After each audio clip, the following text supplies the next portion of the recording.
the most powerful, the fastest, and the most technologically advanced Java in history. Her design contained a distinctive V-shaped engine that maintained Giacomo Agostini in a state of tension. This here is a story about how a small Czechoslovakian company stood up to those fancy Italian and Japanese favorites and emerged victorious in the end.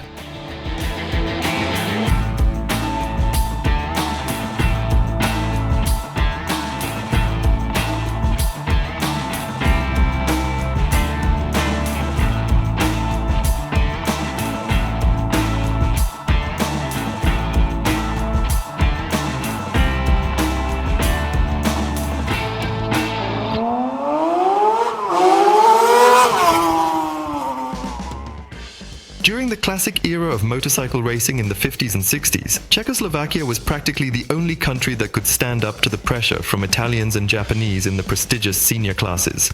Yeah, sure, the two-stroke AMZ created by the genius Walter Kaden occasionally made forays into the 350 category, and in the USSR they developed a series of four-cylinder Vostoks. But only Jawa achieved noticeable success in the 350 and 500 cubic centimeter classes. The most successful year for Java was 1961, when its leading racer František Šťastný became the silver medalist of the World Championship in the 350 class, following Harry Hawking on the MV Augusta. From 1960 to 1965, the Fortunate Four occasions secured fourth position in the 350 class and proved to be a significant challenge for considerably wealthier teams such as MV Agusta and Honda. Yet all these feats were achieved on motorcycles with traditional four-stroke inline twin engines.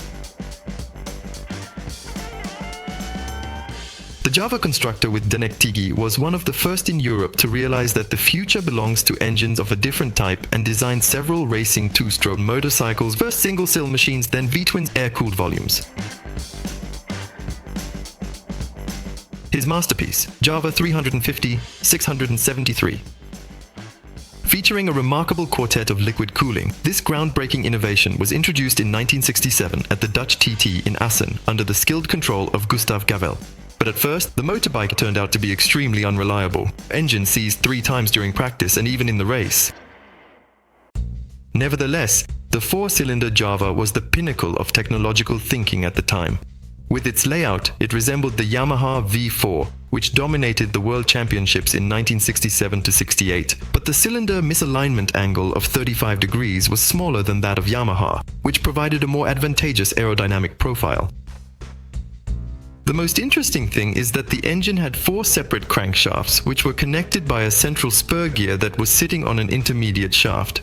That, in turn, transmitted power to the clutch, as well as operated the water pump and later the lubrication system pump. Additionally, a distinctive feature of the design is that it was possible to remove each of the crankshafts without having to take the engine out of the frame, and it only took 20 minutes to replace one. The 345 cubic engine was initially equipped with thermosiphon liquid cooling, but in 1968 a water pump was introduced into its design for improved cooling efficiency. They had disc valves and Amal GP carburetors on the intake. That engine produced 68 horsepower. All of this power was transmitted through a large dry clutch to a 7-speed cassette-type gearbox, in which the shafts could be removed in order to change gear ratios, without the need to dismantle the engine. Another big innovation for those times.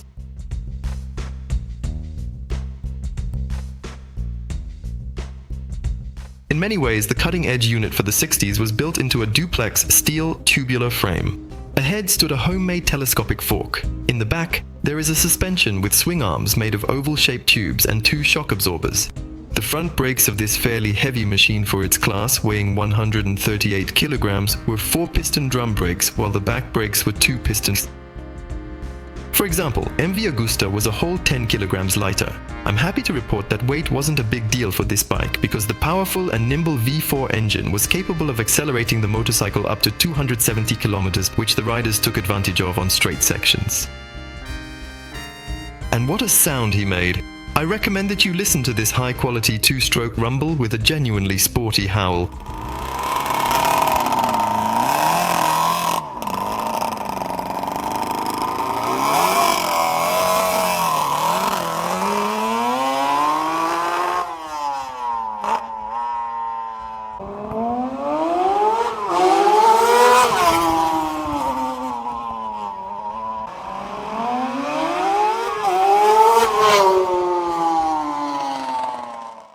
motorbike is equally effective in terms of visual impact as it is in terms of technical performance.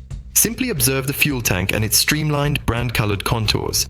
Today, taking off the plastic and covering the Java badge with my hand, it might even seem like one of those Italian racing projectiles. But here's the thing, the Italians themselves didn't make such elegant sports technology at that time. After a disappointing start in Asen, in 1967, Tiki and his team worked on improving reliability and speed without actually racing the motorcycle. But the beginning of 1968 still turned out to be a flop. The engine kept seizing up. By mid-season, everything started to come together, and in the race in Barnosch, I reached the podium in third place. So by the 1969 season, Tiki had developed an improved version of the 673A with a new, narrower frame, Czech-developed electronic ignition, and an oil tank under the seat that provided oil to the main connecting rod bearings in addition to a 4% additive in the gasoline.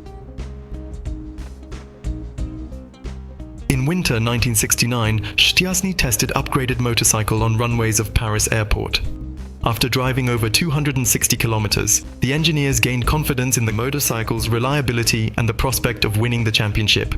And the team got a boost of enthusiasm from the new pilot, the seasoned British racer Bill Ivey, who became a silver medalist in 2 classes at the World Championship last year.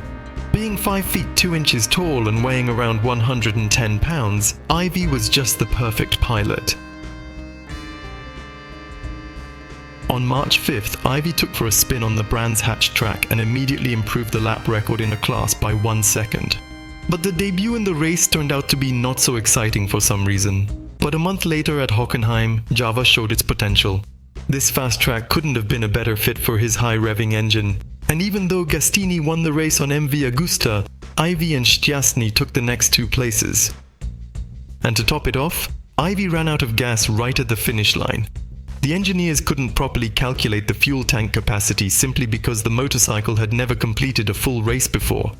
With a racer of Ivey caliber, Java truly began to demonstrate her potential. The speed, handling and braking were top-notch. Ivey's skill was so top-notch that he preferred to replace the rear drum of his motorcycle with a single-handed one. Thanks to this, it's now possible to accurately determine the authenticity of Ivey's motorcycle, as the other 3 had a double.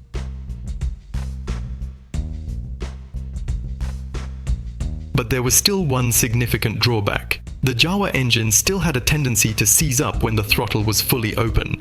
Luckily, Bill had a phenomenal reaction. Inside the team, there was a joke that Ivey could release the clutch faster than the gearshift could engage. The next stage occurred on the high-speed track in Asen, Netherlands.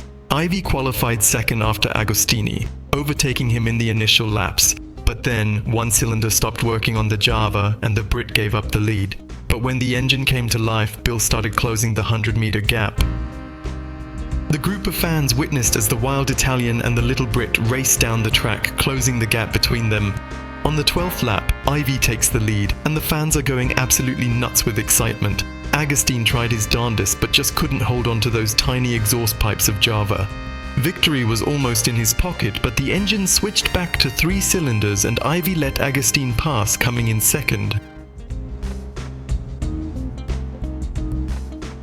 Constant development has increased the output power to 70 horsepower, which is equivalent to 203 horsepower per litre.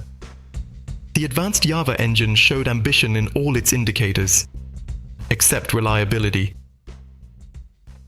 The day before the next stage on the Zagzering track, during the qualifying round held in pouring rain, Bill Ivey crashes right before the finish line. He died in the hospital from head injuries at age 26.